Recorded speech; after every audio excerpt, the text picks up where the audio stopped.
आध्यात्मिक वर्षा के इस ज्ञान संगम में आप सभी का बहुत बहुत स्वागत है। नमस्कार। आज हम एक बहुत ही गहरे विषय पर बात करने वाले हैं, श्रीमद् भगवद गीता का ज्ञान। हाँ, गीता तो खैर हमेशा ही प्रासंगिक रहती है। बिल्कुल। और हमारी आज की चर्चा का जो आधार है वो कप्तान श्याम बहादुर चौहान जी ने उन्होंने एक बहुत ही गूढ़ और कहना चाहिए विस्तृत विश्लेषण तैयार किया है जी। उसी के सहारे हम गीता के अध्याय 5 के श्लोक 14 के मर्म को, उसकी गहराइयों को समझने की कोशिश करेंगे। हाँ, ये श्लोक बहुत महत्वपूर्ण है। ये जो कर्म है, कर्तापन है, मतलब मैं कर रहा हूँ वाला भाव, और फिर कर्म का फल, इनके जो रिश्ते हैं बड़े जटिल हैं, उन पर ये गजब की रोशनी डालता है। और यही तो समझना है कि ये सिर्फ कोई पुरानी दार्शनिक बात नहीं है। ये हमारे जीवन के लिए, मानव कल्याण के लिए, हमारे समग्र विकास के लिए कैसे कुंजी बन सकता है। बिल्कुल, कोशिश यही रहेगी कि इसे आसान शब्दों में समझें। हाँ, और देखें कि आज की जो हमारी भागदौड़ वाली जिंदगी है उसमें ये कहाँ फिट बैठता है, कैसे उपयोगी हो सकता है। तो चलिए इससे गहराई से समझते हैं। सबसे पहले वो श्लोक ही देख लेते हैं जिस पर आज बात करनी है। जी, अध्याय 5 श्लोक संख्या 14। हाँ, संस्कृत मूल में ये कुछ इस तरह है। संस्कृत मूल में ये कुछ इस तरह है, न कर्तृत्वम न कर्माणि लोकस्य सृजति प्रभुः। संस्कृत मूल में ये कुछ इस तरह है, न कर्म फल संयोगम स्वभावस्तु प्रवर्तते। और अगर इसका स्पष्ट हिंदी उच्चारण देखें तो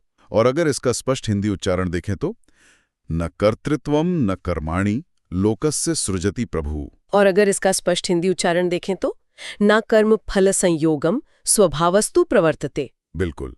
अब अगर इसके सीधे सरल अर्थ पर आएं तो श्लोक बहुत साफ कहता है कि परमात्मा या ईश्वर, जिन्हें यहाँ प्रभु कहा गया है, वो ना तो किसी में कर्तापन का भाव, यानी ये काम मैं कर रहा हूं, ये वाली फीलिंग वो पैदा करते हैं। अच्छा, न ही वो हमारे कर्मों को बनाते हैं, रचते हैं, और न ही वो हमारे कर्मों और उसके फल के बीच का जो कनेक्शन है, जो संयोग है, वो स्थापित करते हैं। ये तो बड़ी हैरान करने वाली बात लग रही है, क्योंकि हम तो आमतौर पर मतलब अच्छा हो या बुरा, उसके फल के लिए कहीं ना कहीं ईश्वर को ही याद करते हैं या जिम्मेदार मानते हैं। हाँ, ये आम धारणा है। तो फिर ये सब चलता कैसे? अगर ईश्वर ये सब नहीं रच रहे, न कर्तापन, न कर्म, न फल का जुड़ना, तो फिर ये पूरी मशीनरी चल कैसे रही है? बस यही तो इस श्लोक का सबसे क्रांतिकारी, सबसे अद्भुत पहलू है।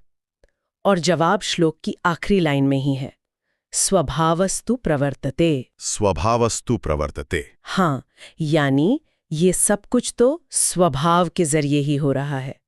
स्वभाव ही इसे चला रहा है, प्रवर्तित कर रहा है। स्वभाव। हाँ, आसान शब्दों में कहें तो प्रकृति के अपने नियम है ना? हर व्यक्ति की, हर चीज की अपनी एक भीतरी प्रकृति है, एक नेचर है, और उसी के हिसाब से सब कुछ हो रहा है। ईश्वर जो है वो इस प्रक्रिया में सीधे सीधे मतलब कर्ता या फल देने वाले की तरह शामिल नहीं है। वो एक तरह से निष्पक्ष व्यवस्थापक है, एक साक्षी है, या यूं कहें कि वो एक पृष्ठभूमि है जिसमें सब कुछ घट रहा है। ये स्वभाव शब्द जो है ये यहाँ बड़ा सेंटर लग रहा है। इसको थोड़ा और खोलेंगे। ये स्वभाव मतलब ठीक क्या है? क्या ये सिर्फ हमारी आदतें हैं या कुछ और गहरा है इसमें? बहुत अच्छा सवाल है ये, क्योंकि इसी को ठीक से समझ लें तो पूरी पजल सॉल्व हो जाती है। देखिए, स्वभाव जो है ना, ये बड़ा व्यापक, बड़ा वाइड टर्म है। इसमें कई चीजें आ जाती हैं। जैसे एक तो है हर चीज की, हर व्यक्ति की अपनी एक मूल प्रवृत्ति, बेसिक नेचर। जैसे आग का स्वभाव जलाना है, पानी का स्वभाव बहना है, ये हुआ एक। ठीक है। दूसरा, गीता तो पुनर्जन्म को मानती है, तो हमारे जो पिछले कर्मों से बने संस्कार हैं, गहरी आदतें, इम्प्रेशंस हैं, वो भी हमारे आज के स्वभाव का हिस्सा है। अच्छा, वो भी स्वभाव में आ गया। हाँ। फिर सांख्य दर्शन कहता है कि प्रकृति 3 गुणों से बनी है, सत्व, रज, तम। हाँ। है ना? प्रकाश, क्रियाशीलता, जड़ता। हमारे अंदर इन गुणों का जो मिक्सचर है वो भी हमारे स्वभाव को तय करता है। और चौथा और बहुत महत्वपूर्ण, प्रकृति के नियम। इसमें खास तौर पर कारण कार्य का जो सिद्धांत है, law of cause and effect, जैसा कर्म करेंगे वैसा फल मिलेगा, ये प्रकृति का अपना ऑटोमेटिक नियम है। ये भी स्वभाव का ही एक अंग है। ओह, तो ये काफी कुछ मिला जुला है। हाँ, तो स्वभाव हमारी गहरी प्रवृत्तियों, आदतों, संस्कारों और प्रकृति के इन नियमों का, इन सब का मिला जुला रूप है। और यही हमें कर्म करने के लिए उकसाता है, प्रेरित करता है, और फिर उन्हीं नियमों के तहत हमें फल भी मिलता है। मान लीजिए किसी का स्वभाव है जल्दी गुस्सा हो जाना, तो ये उसके स्वभाव का पार्ट है, जो शायद उसके संस्कारों से, उसके गुणों के कॉम्बिनेशन से बना है। अच्छा, तो अगर ये बात है तो इसका मतलब ये हुआ कि हम जो अपने जीवन में सुख दुख झेलते हैं या सफल होते हैं, असफल होते हैं, उसके लिए हम सीधे सीधे भगवान को या किस्मत को दोष नहीं दे सकते। सही पकड़ा आपने। ये तो पूरी जिम्मेदारी हमारे ऊपर आ गई फिर। बिल्कुल, और यही इस श्लोक की सबसे बड़ी देन है मेरे ख्याल से। होता क्या है, आमतौर पर सफलता मिलती है तो हम कहते हैं मैंने किया, है ना, और जब फेल होते हैं तो कहते हैं किस्मत ही खराब थी या भगवान ने ऐसे ही चाहा। हाँ, ये डबल स्टैंडर्ड तो है। ये श्लोक इसी दोहरे मापदंड को, इसी भ्रम को तोड़ता है। ये हमें हमारी अपनी जिम्मेदारी का एहसास कराता है। जब हम ये गहराई से समझ जाते हैं कि कर्म का जो असली करने वाला है वो मैं, यानी मेरा अहंकार नहीं है, बल्कि मेरा स्वभाव और प्रकृति के नियम है, तो वो जो मैंने किया वाला अहंकार है ना, वो अपने आप ढीला पड़ने लगता है। और शायद वो जो फल की चिंता है कि मुझे ये मिलना ही चाहिए या पता नहीं मिलेगा या नहीं, वो जिद या वो चिंता भी कम होती होगी। निश्चित रूप से, क्योंकि अगर फल भी स्वभाव और नियमों से ही आ रहा है तो उस पर हमारा डायरेक्ट कंट्रोल तो है नहीं। बिल्कुल। देखिए, दो ही चीजें हैं जो हमें सबसे ज्यादा परेशान करती हैं। एक तो कर्तापन का भाव, मैं कर रहा हूं, और दूसरा फल की आसक्ति, मुझे ये फल मिलना ही चाहिए।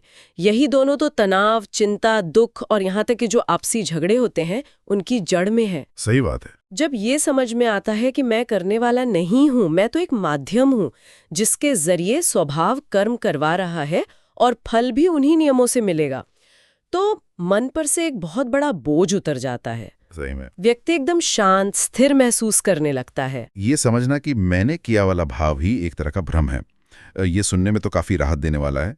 लेकिन एक सवाल उठता है, क्या ये समझ हमें कहीं निष्क्रिय तो नहीं बना देगी कि भाई जब सब स्वभाव से ही हो रहा है तो मैं कोशिश क्यों करूं, मैं प्रयास क्यों करूं? हाँ, ये सवाल बिल्कुल स्वाभाविक है, आता है मन में। पर गीता का संदेश कहीं भी निष्क्रियता का, इनएक्शन का नहीं है। ये श्लोक हमें कर्म छोड़ने को नहीं कह रहा, बल्कि ये कह रहा है कि कर्तापन का भाव छोड़ो और फल की चिंता छोड़ो और फिर कर्म करो। अच्छा। और फिर उसे बेहतर बनाने के लिए प्रेरित करती है। ये जिम्मेदारी से भागना नहीं सिखाती, बल्कि सही जिम्मेदारी समझना सिखाती है, अपने स्वभाव को परिष्कृत करने की, उसे रिफाइन करने की जिम्मेदारी। वाह, मतलब ये सिर्फ एक फिलोसॉफिकल पॉइंट नहीं रहा है, ये तो बिल्कुल प्रैक्टिकल, जिंदगी में उतारने वाली बात लग रही है। हाँ, और यहाँ से बात और गहरी और दिलचस्प होती जाती है, क्योंकि अगर ये समझ हमारे अहंकार को, हमारी चिंता को कम कर सकती है, तो इसका असर तो फिर हमारे पर्सनल डेवलपमेंट से लेकर हमारे रिश्तों, हमारे काम करने के तरीके, यहाँ तक कि समाज पर भी पड़ना चाहिए। बिल्कुल बिल्कुल। इसके जो प्रैक्टिकल एप्लीकेशंस हैं वो बहुत गहरे हैं, जीवन के हर पहलू को छूते हैं, और यहीं से गीता का ज्ञान जो है वो हमारे रोजमर्रा के जीवन का हिस्सा बन जाता है। तो सबसे पहले व्यक्तिगत विकास, पर्सनल ग्रोथ की बात करते हैं। अगर कोई इस समझ को अपनी लाइफ में लाना चाहे तो कुछ प्रैक्टिकल तरीके क्या हो सकते हैं? कैसे करें इसे रोज? हाँ, कई बहुत पावरफुल टेक्निक्स हैं जिन्हें धीरे धीरे प्रैक्टिस में लाया जा सकता है। एक तो है कर्म साक्षी भाव। कर्म साक्षी भाव। हाँ, इसका मतलब है अपने दिन भर के जो काम हैं उनको करते हुए या करने के बाद एक न्यूट्रल ऑब्जर्वर की तरह देखना। जैसे आप कोई मूवी देख रहे हो, सोचना कि मैं नहीं कर रहा, बल्कि ये शरीर और मन अपने स्वभाव के अनुसार, अपनी आदतों, अपनी प्रवृत्तियों के अनुसार ये काम कर रहे हैं। इससे क्या होता है कि आप इमोशनली उलझते कम हैं। ये थोड़ा मुश्किल लगता है शुरू में। हाँ, शुरू में अटपटा लग सकता है, पर धीरे धीरे अभ्यास से ये संभव होता है। दूसरा है फल विमुखता, या जिसे निष्कामता कहते हैं। निष्काम कर्म। हाँ, मतलब कर्म को पूरी निष्ठा से, पूरी लगन से, पूरी स्किल से करना है, लेकिन उसके रिजल्ट्स क्या होंगे उसकी चिंता नहीं करनी, या उसमें बहुत ज्यादा अटैचमेंट नहीं रखना। ध्यान कर्म की क्वालिटी पर हो, फल पर नहीं। फल तो प्रकृति के नियमों यानी स्वभाव के हिसाब से आएगा ही। हाँ। और तीसरा जो बहुत ही महत्वपूर्ण है वो है स्वभाव अवलोकन। अपने स्वभाव को देखना। हाँ, अपनी आदतों को, अपनी रिएक्शंस को, जैसे गुस्सा, डर, लालच, अपनी इच्छाओं को बिना किसी जजमेंट के बस देखना और समझना। जैसे मुझे गुस्सा क्यों आता है? किन सिचुएशंस में मैं ज्यादा चिंता करने लगती हूँ? जब आप अपने स्वभाव के पैटर्न को पहचानने लगते हैं ना, तभी तो आप उसे बदलने की दिशा में कुछ काम कर सकते हैं। ये तकनीकें तो सुनने में ही काफी असरदार लग रही हैं। इनसे हमारे मेंटल हेल्थ पर क्या असर पड़ सकता है? आजकल स्ट्रेस, एंजाइटी, नींद ना आना, ये सब तो बहुत ही कॉमन प्रॉब्लम है। इनका सीधा और बहुत पॉजिटिव असर पड़ता है। देखिए, आज की ज्यादातर मेंटल प्रॉब्लम्स भी जड़ में क्या है? या तो हर चीज को अपने कंट्रोल में रखने की कोशिश, हाँ ये तो है, या फिर भविष्य के परिणाम की बहुत ज्यादा चिंता, है ना? जी। जब हम गीता की ये दृष्टि अपनाते हैं तो हम समझते हैं कि भी परिणाम हमारे हाथ में पूरी तरह से हैं ही नहीं, वो स्वभाव और प्रकृति के नियमों के अधीन है। इससे वो जो कंट्रोल करने की बेकार की छटपटाहट है वो कम होती है और स्ट्रेस घटता है। अच्छा। साक्षी भाव से जब हम अपनी भावनाओं को, अपने विचारों को देखते हैं तो उनकी पकड़ हम पर ढीली पड़ती है, हम उनसे बहते नहीं हैं। इसी तरह रात को सोते समय दिन भर के कामों को लेकर गिल्ट, मैंने ऐसा क्यों किया, या भविष्य की चिंता, कल क्या होगा, कम होती है, क्योंकि हम जानते हैं कि कर्म स्वभाव के वश हुए और फल भी नियम के अनुसार आएगा। इससे नींद की क्वालिटी सुधर सकती है, निश्चित रूप से। ये तो बहुत बड़ी बात है। हाँ, ये समझ हमें एक्सेप्ट करना सिखाती है, अपने कर्मों को ऑब्जर्व करना सिखाती है, अपने स्वभाव को बेहतर बनाने का संकल्प लेने की प्रेरणा देती है और आखिर में निष्काम सेवा की भावना जगाती है।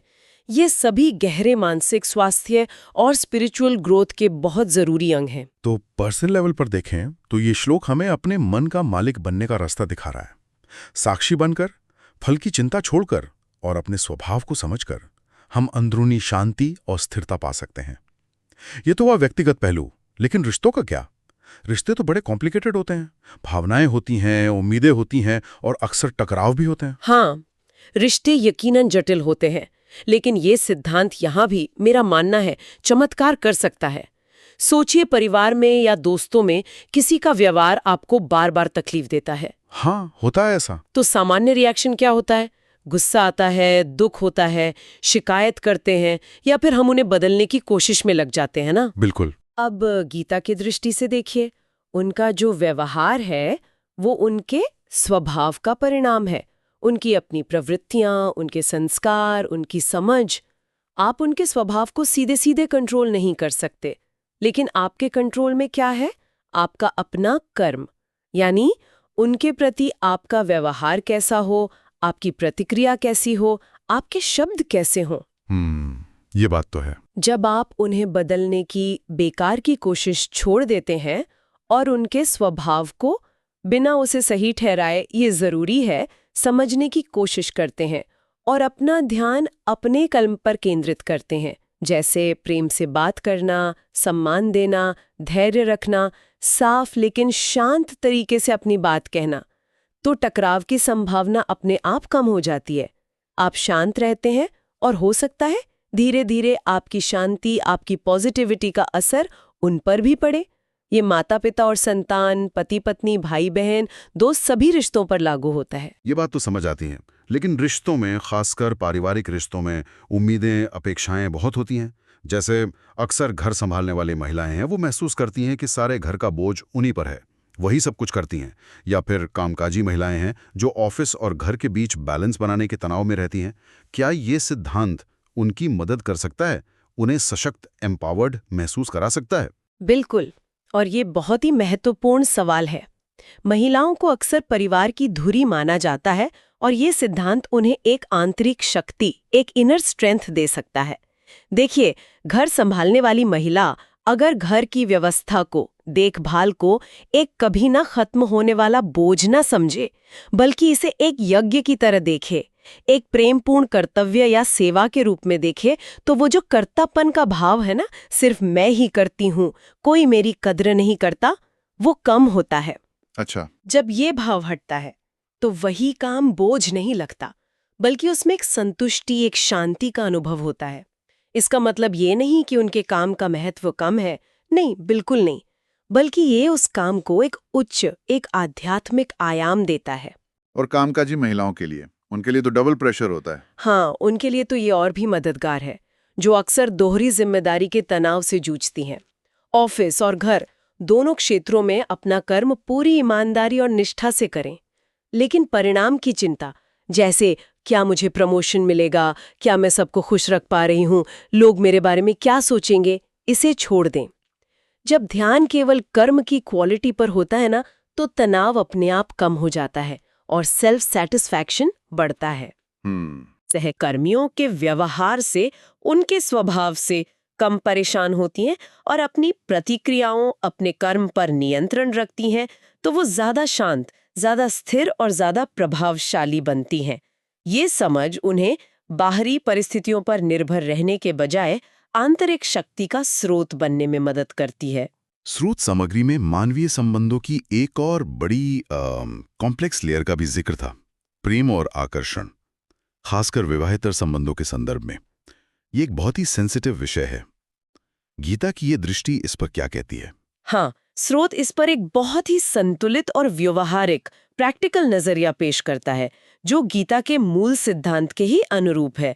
वो ये मानता है कि प्रेम, स्नेह या आकर्षण जैसी जो भावनाएं हैं, वो स्वाभाविक मानवीय प्रवृत्तियां हैं, स्वभाव का ही हिस्सा हैं, और ये किसी के प्रति भी पैदा हो सकती हैं। इन भावनाओं का मन में आना अपने आप में गलत नहीं है। अच्छा, लेकिन महत्वपूर्ण यह है कि हम इन भावनाओं पर कर्म कैसे करते हैं, यानी हमारा एक्शन क्या होता है। यहाँ पर बहुत ज्यादा विवेक की, जिम्मेदारी की और दूरदर्शिता की जरूरत होती है। स्रोत बहुत स्पष्ट रूप से इस सिद्धांत पर जोर देता है, जो हमारी सामाजिक और पारिवारिक व्यवस्था का आधार है। परिवार को किसी भी प्रकार की हानि नहीं होनी चाहिए। तो फिर समाधान क्या है? क्या ऐसी भावनाओं को बस दबा देना चाहिए? नहीं, स्रोत दबाने की सलाह नहीं देता, क्योंकि दमन अक्सर अंदर ही अंदर बढ़ता है और फिर किसी और रूप में निकलता है। वो उन्हें सही दिशा देने की, उन्हें रिफाइन करने की, परिष्कृत करने की बात करता है। सही दिशा कैसे? ऐसी तीव्र भावनाएं अगर पैदा होती हैं, तो उन्हें एक गहरी सम्मानजनक मित्रता का रूप दिया जा सकता है, एक बौद्धिक या आध्यात्मिक साझेदारी का रूप दिया जा सकता है, या किसी साझा रचनात्मक काम, किसी अच्छे कॉज के लिए मिलकर काम करने का रूप दिया जा सकता है। जरूरी ये है कि वे मौजूदा पारिवारिक रिश्तों को, विश्वास को और सामाजिक ताने बाने को नुकसान ना पहुंचाएं। व्यक्ति को अपने कर्तव्य यानी अपने धर्म पर और अपने कर्मों के दूरगामी परिणामों पर गहराई से सोचना चाहिए। यहाँ भी साक्षी भाव मदद करता है। अपनी भावनाओं को तटस्थ होकर देखना, ये समझना कि ये भावना भी स्वभाव का एक खेल है, जो उठी है और समय के साथ बदल भी सकती है। इससे इमोशनल स्टेबिलिटी आती है। अंततः अपने निर्धारित कर्तव्यों का पालन करना और पारिवारिक एवं सामाजिक सामंजस्य बनाए रखना, यही सर्वोच्च प्राथमिकता होनी चाहिए। ये संतुलन साधना वाकई बहुत जरूरी है। अच्छा, घर और रिश्तों से आगे बढ़कर अब जरा प्रोफेशनल लाइफ, काम की दुनिया की बात करें। क्या ऑफिस में, बिजनेस में, कारोबार की दुनिया में भी ये सिद्धांत उतना ही रेलेवेंट है? वहां तो कंपटीशन, टारगेट्स, रिजल्ट्स, यही सब हावी रहता है। निश्चित रूप से रेलेवेंट है, और शायद आज के दौर में इसकी जरूरत और भी ज्यादा है। इसके कई पहलू हैं। एक तो है नैतिकता, एथिक्स। हाँ, वो तो आजकल बड़ा मुद्दा है। बिल्कुल। व्यावसायिक दुनिया में अक्सर सफलता यानी फल के दबाव में लोग शॉर्टकट लेने लगते हैं, अनैतिक रास्ते यानी कर्म अपनाने को तैयार हो जाते हैं। ये श्लोक हमें याद दिलाता है कि ऐसा करके हम शायद तात्कालिक सफलता पा भी लें, लेकिन वो जो अनैतिक कर्म है, वो हमारे स्वभाव को दूषित करता है, जिसका नेगेटिव नतीजा देर सवेर भुगतना ही पड़ता है। सच्ची सफलता हमेशा नैतिक कर्म पर ही टिकी होती है। सही बात। दूसरा है कर्म में उत्कृष्टता से संतुष्टि। आजकल फोकस सिर्फ रिजल्ट्स पर रहता है, टारगेट्स, प्रॉफिट्स, प्रमोशंस। ये सिद्धांत सिखाता है कि असली सेटिस्फैक्शन, असली संतुष्टि परिणाम में नहीं है, बल्कि अपने काम को पूरी कुशलता, लगन और ईमानदारी से करने में है। मतलब कर्म में उत्कृष्टता लाने में है। सफलता या लाभ तो उस उत्कृष्ट कर्म का एक नेचुरल बाय प्रोडक्ट हो सकता है, पर उसी को एकमात्र लक्ष्य बना लेना तनाव और असंतोष ही पैदा करता है। लीडर सिर्फ परिणामों के आधार पर अपनी टीम को जज नहीं करता। वो टीम के सदस्यों के स्वभाव को समझता है, उनकी क्या क्षमताएं हैं, क्या कमजोरियां हैं, क्या रुचियां हैं, और उसी के हिसाब से उन्हें काम सौंपता है और उन्हें डेवलप करता है। अगर परिणाम अच्छे नहीं आते, तो वो सिर्फ लोगों को दोष देने के बजाय प्रोसेस में यानी कर्म करने के तरीके में सुधार करने पर ध्यान देता है। वो समझता है कि सही प्रक्रिया से ही सही परिणाम की संभावना बढ़ती है, और वो खुद भी कर्तापन के अहंकार से बचता है, टीम को क्रेडिट देता है। तो मतलब वर्कप्लेस पर भी ये सिद्धांत हमें ज़्यादा एथिकल बनाता है, अपने काम में ज़्यादा संतुष्टि देता है और बेहतर लीडरशिप स्किल्स डेवलप करने में मदद करता है। बिल्कुल। व्यक्तिगत जीवन, पारिवारिक रिश्ते, सामाजिक व्यवहार, प्रोफेशनल एथिक्स, लगता है ये एक श्लोक जीवन के लगभग हर पहलू को, हर डायमेंशन को एक नई दृष्टि दे रहा है। क्या इसका कोई और व्यापक मतलब समाज और दुनिया के लेवल पर भी कोई असर है? बिल्कुल है। अगर हम इसे और बड़े परिप्रेक्ष्य से, ब्रॉडर पर्सपेक्टिव से जोड़कर देखें, तो इसका गहरा सामाजिक और वैश्विक प्रभाव है। सोचिए, जब व्यक्ति इस सिद्धांत को समझकर जीने लगते हैं, मतलब अहंकार कम होता है, फल की चिंता कम होती है, अपने कर्तव्य कर्म पर ध्यान ज्यादा होता है, तो वे ज्यादा जिम्मेदार नागरिक बनते हैं। हाँ, ये तो है। ऐसे नागरिकों से एक ज्यादा सामंजस्यपूर्ण, ज्यादा नैतिक और ज्यादा सहयोगी समाज बनता है। राष्ट्र निर्माण में इसका सीधा योगदान है, क्योंकि ये भाग्यवादिता, सब किस्मत का खेल है, और दूसरों पर ब्लेम डालने की संस्कृति को कम करता है, और कर्तव्य परायणता और सेल्फ इम्प्रूवमेंट को बढ़ावा देता है। और पर्यावरण का जो संकट आज पूरी दुनिया झेल रही है, क्या उससे भी इसका कोई कनेक्शन है? बहुत गहरा कनेक्शन है। देखिए, प्रकृति का भी अपना एक स्वभाव है, उसके अपने नियम हैं जो अटल हैं। जब हम अपने तात्कालिक लाभ यानी फल के लालच में अपने कर्मों से, जैसे अंधाधुंध इंडस्ट्रियलाइजेशन, पोल्यूशन, जंगलों की कटाई, प्रकृति के स्वभाव के खिलाफ जाते हैं, तो हमें उसका भयानक परिणाम, फल जैसे क्लाइमेट चेंज, बाढ़, सूखा, नई नई बीमारियां भुगतना पड़ता है। हाँ, ये तो हम देख ही रहे हैं। ये श्लोक हमें याद दिलाता है कि हम इस प्रकृति से अलग नहीं हैं। हम इसी विराट व्यवस्था का, इसी इकोसिस्टम का हिस्सा हैं।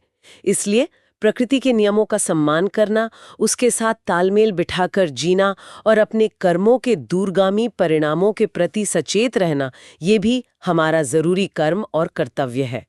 ये समझ हमें सिर्फ भोगने वाली संस्कृति से हटाकर एक सस्टेनेबल लाइफस्टाइल की ओर ले जा सकती है। अद्भुत। मतलब एक छोटा सा श्लोक और जीवन के इतने सारे आयामों को छूती हुई इतनी गहरी समझ।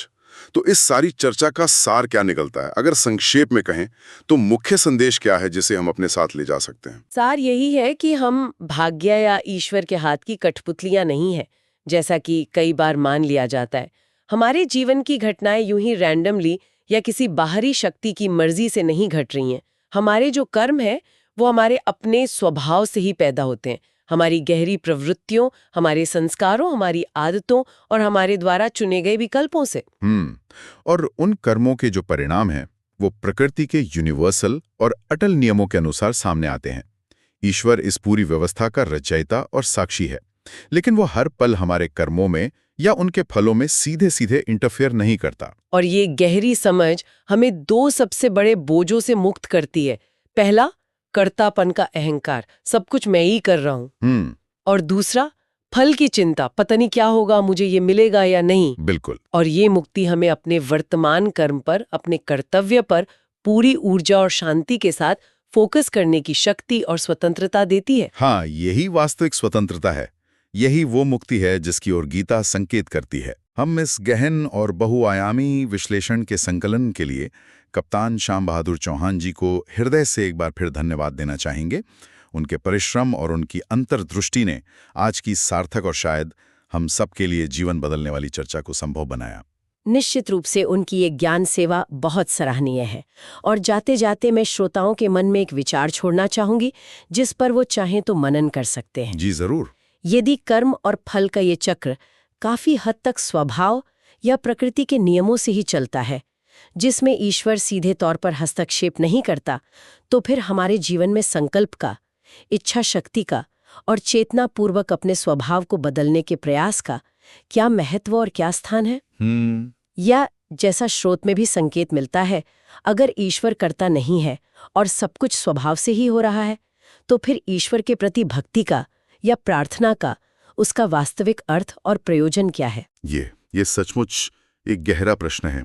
अपने स्वभाव को बदलने की हमारी क्षमता और ईश्वर के प्रति हमारी आस्था का इस पूरी व्यवस्था में क्या स्थान है, इस पर विचार करना हमें इस श्लोक की और भी गहरी परतों तक ले जा सकता है। खैर जी, आज की इस आध्यात्मिक वर्षा में हमारे साथ इस ज्ञान मंथन में शामिल होने के लिए आप सभी का बहुत बहुत धन्यवाद। आशा है कि भविष्य में भी ज्ञान के ऐसे संगमों में हमारी भेंट होती रहेगी। नमस्कार। नमस्कार।